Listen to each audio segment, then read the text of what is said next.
Wassalatu wassalamu ala asyrofil anbiya wal mursalin wa ala alihi washabihi ajmain. Para murid, para santri, para pemirsa, para pendengar dimanapun berada, assalamualaikum warahmatullahi wabarakatuh. Sugeng rahayu semua. Alhamdulillah video ini dibuat guru sambungan atau rangkaian dari video guru yang berjudul Silemi Gabus Gambange Watu Item. Dari video ini guru memberi judul Syahadat Papat Penyelamat Umat. Para murid, para santri, juga para pemirsa dimanapun berada, sebelum diulas oleh guru tentang syahadat papat, tadi sudah diulas. Untuk mengatasi kondisi terutama di Pulau Jawa, khususnya di negara Republik Indonesia, guru berkewajiban menyelamatkan bagi siapapun engkau yang menginginkan keselamatan, karena karma begitu sangat besar yang akan terjadi. Sebelum menjelaskan syahadat papat, ada sesuatu hal yang aku sampaikan kepada khususnya murid dan santri. 1 bulan kemarin ada sesuatu hal yang harus dibagi kepada murid dan santri apa yang dilakukan guru. Satu contoh begini, 1 bulan kemarin ada peristiwa yang sangat besar dan sangat sulit bagi aku selaku gurumu, karena ada kewajiban yang berat untuk dilakukan guru. Apa yang dimaksud berat bagi guru? Para murid, para santri, 1 bulan kemarin guru mengutus sebagai utusannya untuk menindaklanjuti peradaban manusia, khususnya umat di Jawa dan khususnya umat Islam yang ada di Jawa dan di negara Republik Indonesia. Dari peristiwa itu ada 2 sisi yang harus diceritakan guru, karena ini keadaan guru yang dialami guru, dan ini juga peristiwa perintah yang sangat berat yang diamanahkan oleh guru. Guru menerangkan 2 sisi. 1, guru ada jalur yang disebut dari Yang Maha Kuasa, dan guru ada jalur dari para moyang dan para leluhur.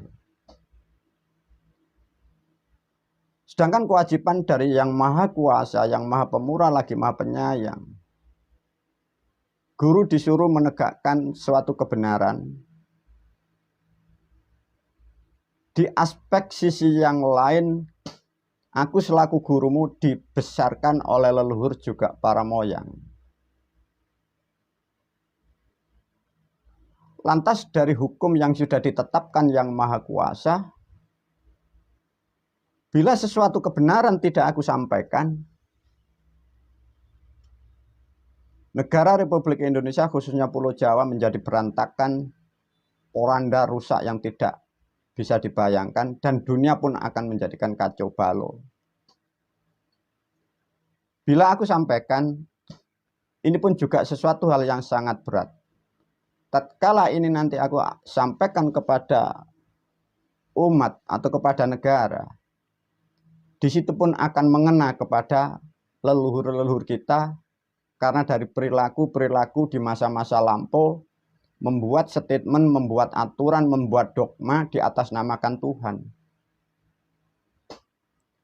Padahal cerita-cerita itu adalah karangan-karangan orang terdahulu, dan itu pun juga leluhur kita. Bila itu nanti ditarik garis lurus oleh aku gurumu, artinya yang akan teradili itu bukan hanya manusia yang ada sekarang, bahkan itu mundur sampai ratusan bahkan ribuan tahun. Manusia yang membuat aturan yang nyimpang dari hukum Tuhan itu akan diadili oleh siklus oleh Yang Maha Kuasa. Nah, itulah peristiwa-peristiwa kemarin-kemarin yang sangat sulit bagi aku selaku guru. Kebenaran aku luruskan, leluhurku yang membesarkan aku pun akan diadili yang Maha Kuasa. Bila tidak aku luruskan, dunia pun akan menjadi poranda, khususnya negara Republik Indonesia. Nah, dari peristiwa 1 bulan kemarin itu, minggu-minggu kemarin sudah diterangkan. Bahkan sesuatu yang disebut Mahadewa sampai membantu guru. Karena demi kemaslahatan kehidupan agar berlanjung lebih baik, jangan sampai menjadi kerusakan khususnya di Pulau Jawa. Nah, itulah sedikit ulasan dari apa beban yang dibawa guru. Bila kebenaran aku sampaikan akan teradili orang-orang yang membuat statement-statement sesuatu hal yang tidak sesuai dengan apa yang disebut sifat keadilan itu. Dengan adanya dua sisi, yang satu dari sisi yang Maha Kuasa, yang satu dari leluhur dan moyang, aku selaku gurumu mencari titik tengah. Semoga para leluhur kita mendapat ampunan, dan orang-orang yang dengan sengaja membuat dogma-dogma mengatasnamakan kebenaran pun juga semoga terampuni. Karena bila tidak terampuni, dunia ini nanti akan carut marut rusak, karena roh-roh yang digaib pun akan mendapat peradilan karena perilaku-perilaku masa lampau yang tidak benar atau tidak tepat. Nah, sedikit ulasan apa yang dialami guru bulan-bulan kemarin seperti itu. Kembali lagi kita sebagai manusia, khususnya aku selaku guru, karena kita masih ada dan berada di alam yang nyata ini,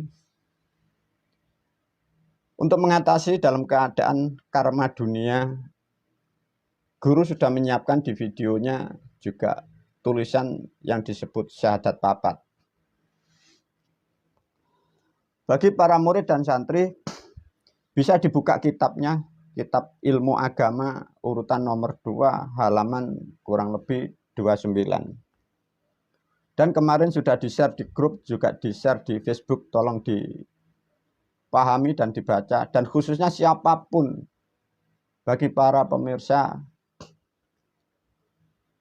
agar terhindar dari keadaan yang tidak baik bulan-bulan ke depan. Diulas tentang syahadat papat ya, semoga tahu tentang sejarah. Para murid, para santri, syahadat papat itu sebenarnya kalau diulas oleh guru, itu bahasa Jawa, bahasa Kawi, bahasa Sangsekerta menyatu menjadi satu. Bahasa itu bahasa leluhur kita kurang lebih 67 Masehi ke bawah itu sudah ada. Nah, dari syahadat 4 itulah leluhur kita yang di Jawa maka menjadi manusia yang betul-betul manusiawi, manusia-manusia yang mempunyai kualitas, kekebalan tubuhnya, daya tahan proteksinya dengan alam, dengan keadaan apapun, tubuhnya kuat. Karena mendapat pemahaman, mendapat bimbingan, tuntunan yang disebut syahadat 4 itu. Dari syahadat 4 itu dibiaskan, diterangkan dengan 9 kitab. 9 kitab itu dilakukan dengan urut dan tartil, disebut namanya susunan. Nah, sejarahnya begitu. Dari video yang lain, guru sudah menerangkan, terutama di YouTube Janur Kuning. Maka ada yang disebut 9 susunan. Manusia di era-era kemarin sebelum kemerdekaan negara Republik Indonesia dirubahlah menjadi sunan, ya.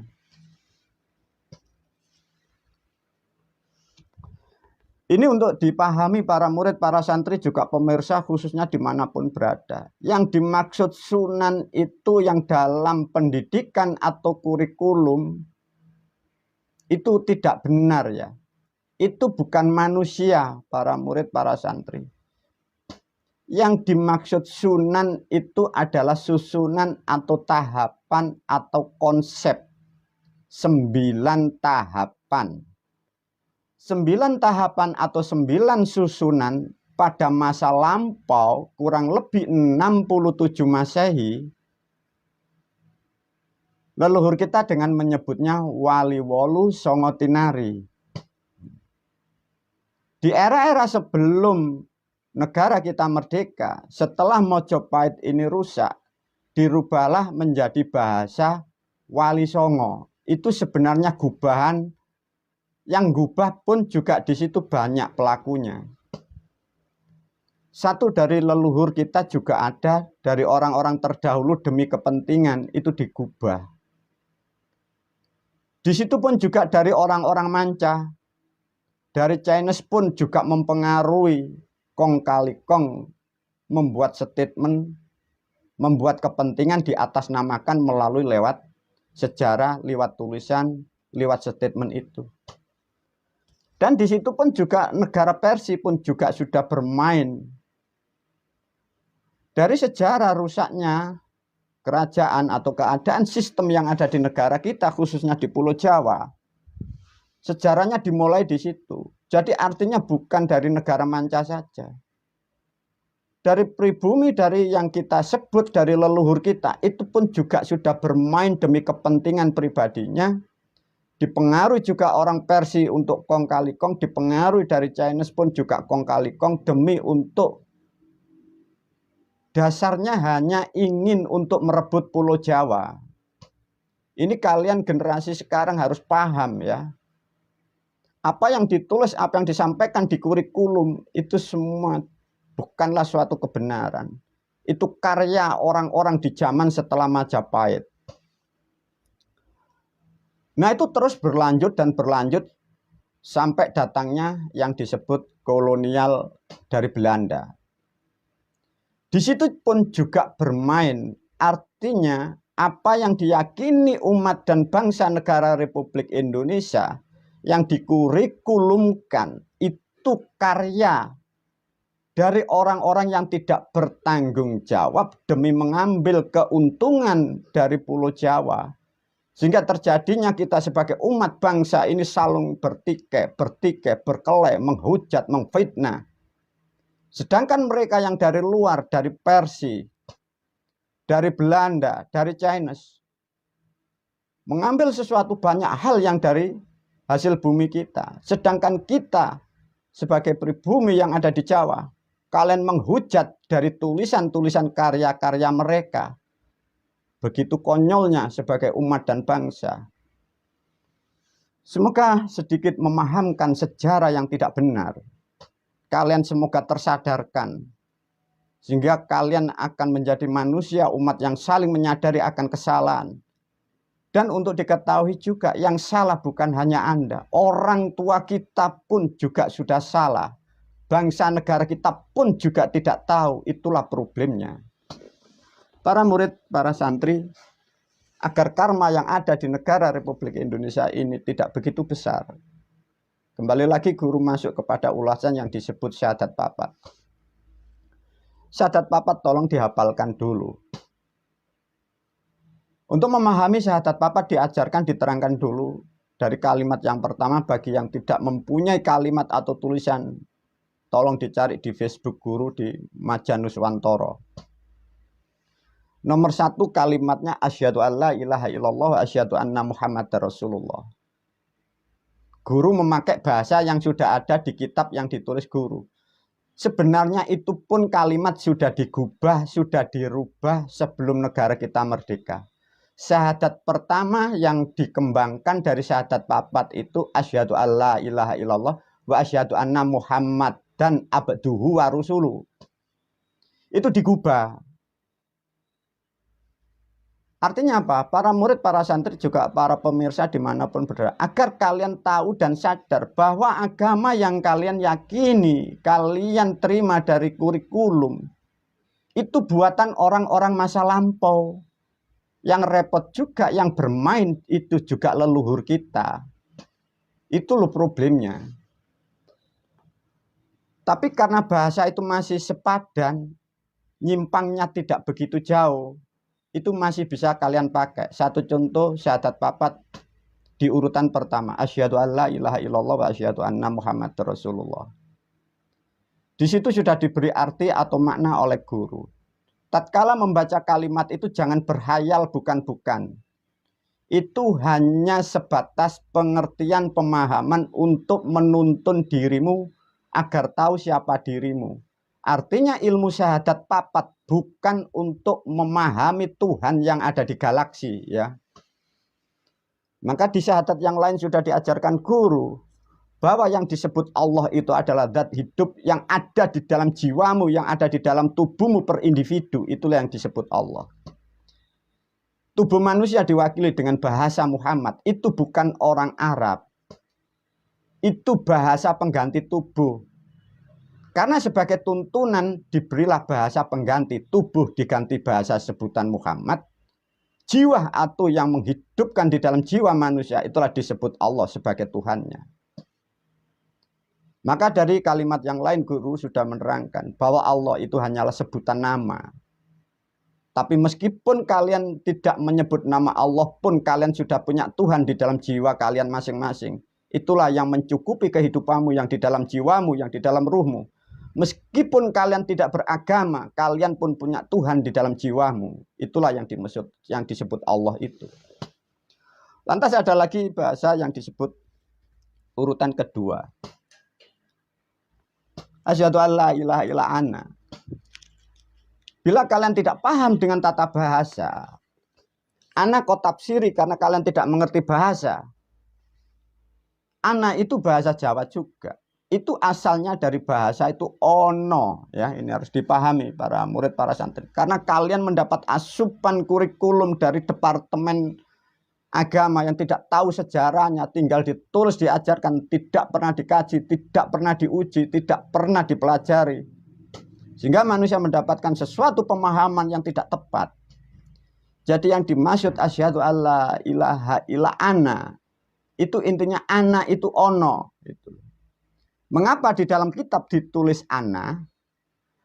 Karena tulisannya memakai huruf hijriyah.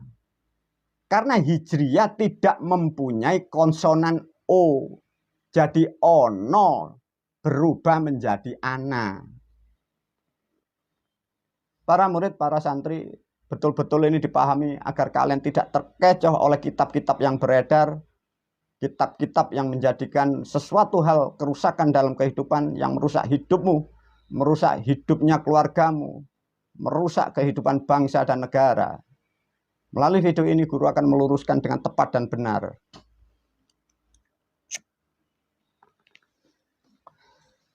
Para murid, para santri, kalau sudah memahami, sudah mengerti, bisa mampu mengucapkan asyhadu alla ilaha illa ana. Artinya apa? Bahwa kalian dengan sadar dituntun dengan kalimat itu. Sadarlah bahwa Anda betul-betul ada dan Anda memang ada. Jangan terprovokasi. Dulu kita ndak ada, sekarang ada. Bukan. Dikasih nasihat atau rumus yang tidak akan bisa terbantahkan oleh siapapun. Bila sekarang ini ada, tetap hasilnya dari yang ada. Bahasa Jawane, asale ono tetap ono. Itu yang tidak terbantahkan. Kalau asalnya tidak ada, itu tidak bisa diadakan. Bila asalnya wujud, pasti mampu mewujudkan. Itu satu ketetapan hukum yang tetap. Sedangkan para murid, para santri juga umat di mana-mana pun, kalian terdogma katanya kalian dulu tidak ada. Sesungguhnya manusia sejak dulu ada. Miliaran tahun sudah ada. Cuman dulu tidak di alam nyata. Sekarang kita wujud di alam nyata. Itulah yang disebut asyhadu alla ilaha illa ana.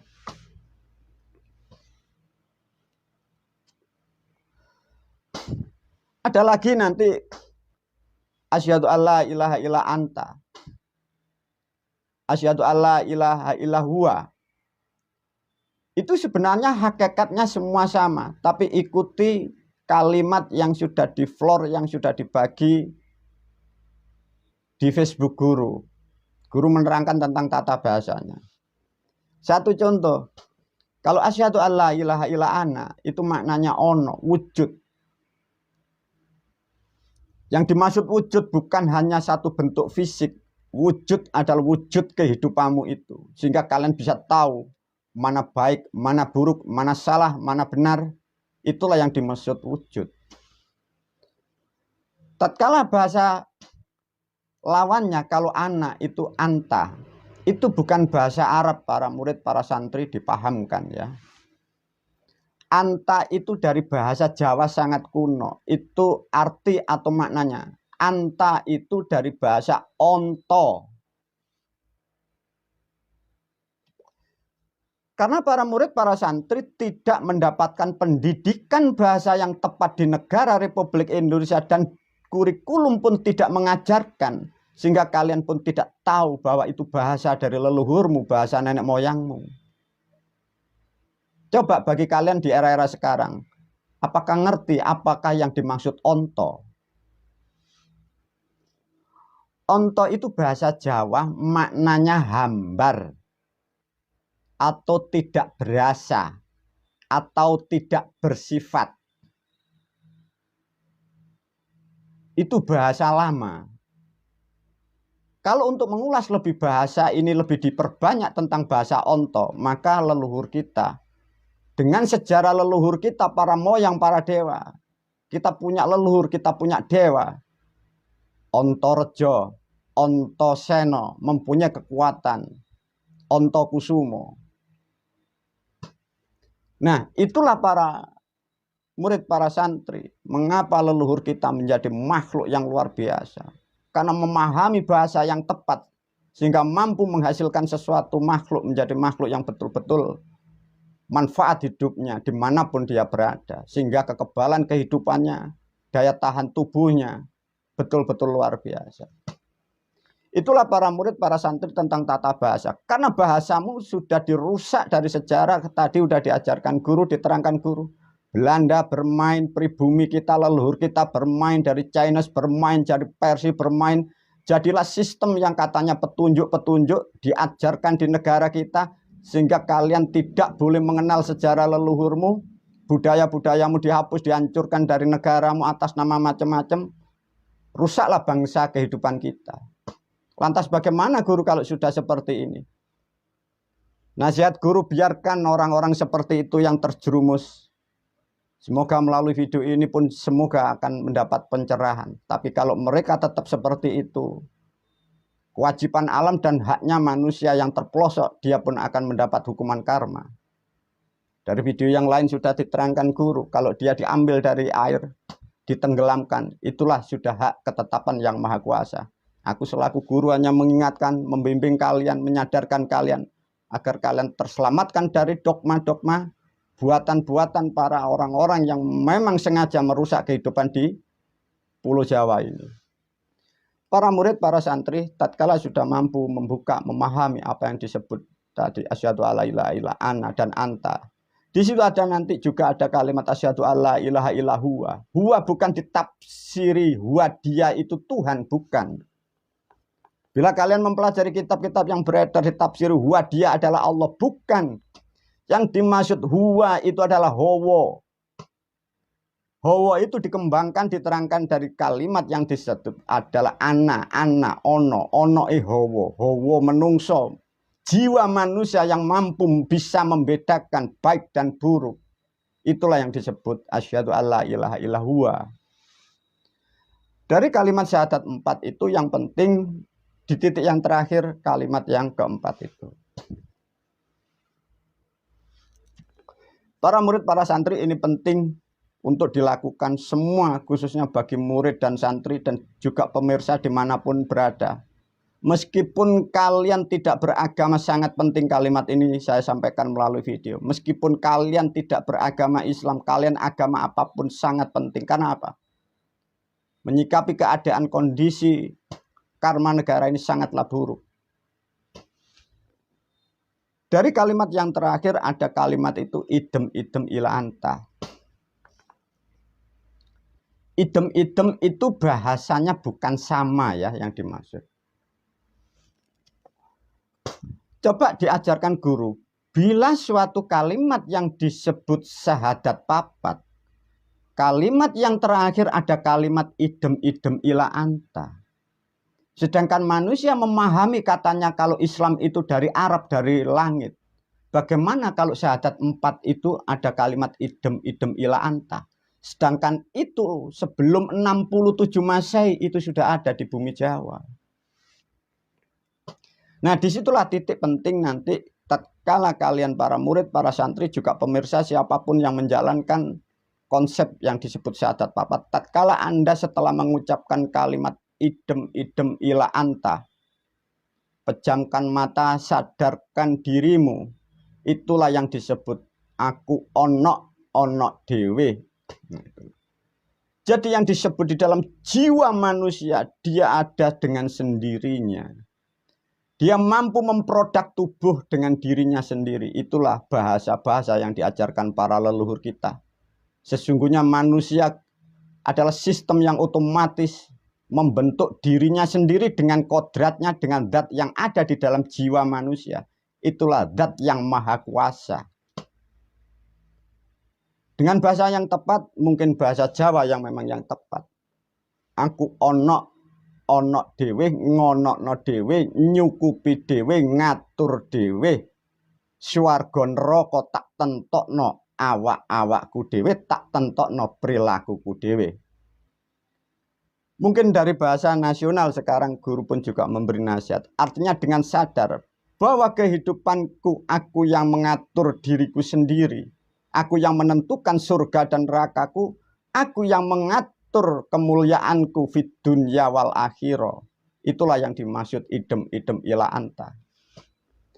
Tatkala para murid, para santri, para pemirsa kalian dengan sadar dan tepat tahu pasti bahwa Anda sadar, Anda menjadi manusia yang mempunyai nilai pribadi.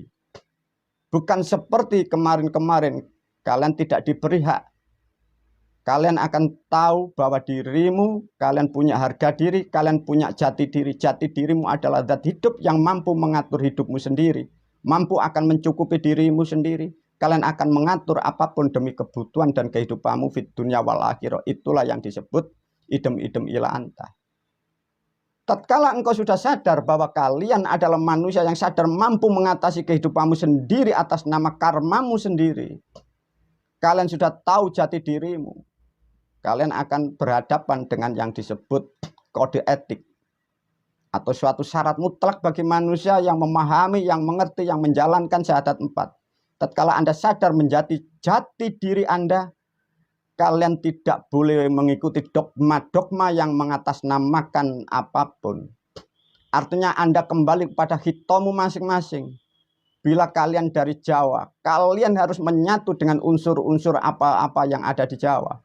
Bila kalian yang di Bugis kembali kepada hito-hitomu, apa yang ditinggalkan moyang-moyangmu yang dari Bugis. Kalian yang dimanapun, kembalilah kepada jati dirimu masing-masing, mengikuti jejak-jejak para moyang dan para leluhurmu. Kalian tidak mungkin dan tidak boleh ikut dogma-dogma yang katanya dan katanya dan katanya. Itu manusia yang tidak mempunyai jati diri. Itulah hakikat yang disebut syahadat papat. Dengan aku ajarkan syahadat papat melalui video ini untuk umat, untuk seluruh bangsa, kalian akan sadar menjadi manusia pribumi masing-masing.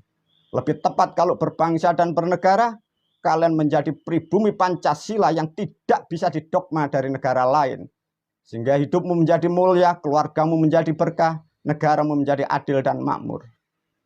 Untuk menjalankan syahadat 4, syarat sudah diajarkan oleh guru. Duduklah sendakep tunggal sudah diajarkan guru. Bagi yang di luar Pulau Jawa yang tidak ada sarana, jangan ditinggalkan sarana. Ada air putih yang bersih. Kasih gula pasir secukupnya atau 1 sendok. Kasih kunir 1 ruas. Ucapkan kalimat itu menghadap kiblat ke arah timur. Setelah kalimat itu kau sadarkan, kalian baca, minum air itu. Namun untuk memperkuat, karena keadaan negara dan kehidupan itu masih berlanjut, kalau tidak ada sesuatu yang sangat risiko, Aku menyarankan kepada murid dan santriku atau juga para pemirsa, lakukan di hari-hari keramat satu contoh setiap hari kelahiran. Itu nanti bisa dirangkai dengan ilmu Fakundari, caranya sangat mudah. Baca ilmu Fakundari, ucapkan kalimat syahadat 4. Air yang ada di situ minum. Ajarkan kepada putra-putri Anda dimanapun berada. Kita akan masuk kepada keadaan alam yang sangat tidak baik. Semoga dengan banyaknya murid dan santri juga orang-orang di sana menjalankan sesuatu misi, sesuatu pemahaman yang baru tentang kehidupan. Semoga karma ini bisa kita atasi sehingga musibah yang sangat besar tidak akan terjadi di Pulau Jawa. Wabillahi taufiq wal hidayah wa ridho wal inayah. Wassalamualaikum warahmatullahi wabarakatuh.